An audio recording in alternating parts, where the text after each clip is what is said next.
సత్యసాయి జిల్లా పెనుకొండ నియోజకవర్గంలో మందుబాబులు గంజాయి బ్యాచ్లు రెచ్చిపోతున్నాయి. సోమదేంపల్లి ఇద్దరు యువకులపై గంజాయి బ్యాచ్ దాడి చేశారు. మహిళలతో మందుబాబులు అసభ్యకరంగా ప్రవర్తిస్తున్నారు. మహిళా మంత్రి సవిత ప్రాతినిధ్యం వహిస్తున్న పెనుకొండలో ఈ ఘటనలు జరుగుతూనే ఉన్నాయి.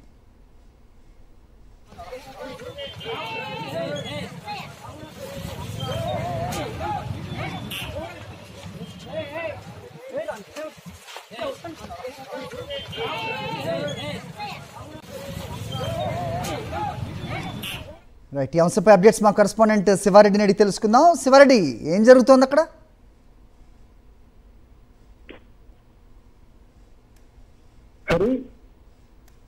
గంజాయి అదేవిధంగా మందు బాబుల ఆగడాలు రోజు రోజుకు మితిమీరిపోతున్న పరిస్థితి కనిపిస్తుంది. ఉమ్మడి అనంతపురం జిల్లాకు సంబంధించి ఈ ఘటనలు రోజుకు ఎక్కడో ఒక చోట జరుగుతూనే ఉన్నాయి. తాజాగా శ్రీ సత్యసాయి జిల్లా పెనుకొండ నియోజకవర్గంలో, ఎందుకంటే మంత్రి సవిత ప్రాతినిధ్యం వహిస్తున్నటువంటి పెనుకొండ నియోజకవర్గంలోని సోమెన్నపల్లి మండల కేంద్రంలోనే ఒకవైపున గంజాయి బ్యాచ్ కావచ్చు, మరోవైపున మందు బాబులు కావచ్చు, విచ్చలవిడిగా పబ్లిక్ గానే ఒకరికొకరు దాడులు చేసుకుంటున్నారు. అదేవిధంగా స్థానికులు అటుగా వెళ్తున్న వారిపైన దాడులు దౌర్జన్యానికి దిగుతున్నారు. మహిళల పైన కూడా అసభ్యంగా ప్రవర్తిస్తున్న పరిస్థితి కనిపిస్తుంది. అయితే ప్రతిరోజు వారి న్యూసెన్స్ జరుగుతున్నప్పటికీ పోలీసులు మాత్రం పట్టినట్లుగానే వ్యవహరిస్తున్నారు, నిర్లక్ష్యంగా వ్యవహరిస్తున్నారన్న ఆరోపణలు వినిపిస్తున్నాయి. చూడొచ్చు, విజువల్స్ లో కూడా సీసీ కెమెరా ఫుటేజ్ లో కూడా చాలా స్పష్టంగా కనిపిస్తోంది.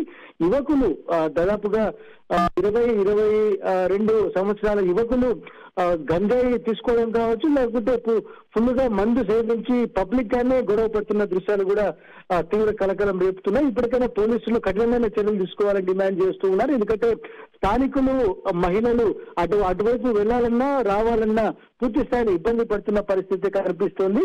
మంత్రి సవిత ప్రాతినిధ్యం వహిస్తున్నట్టు ఈ నియోజకవర్గంలో కూడా పోలీసులు చూసిస్తున్నట్లుగా వ్యవహరించడం పూర్తి స్థాయిలో విమర్శలు దారితీస్తున్న పరిస్థితి కనిపిస్తోంది. Hari Reddy, thanks for the inputs.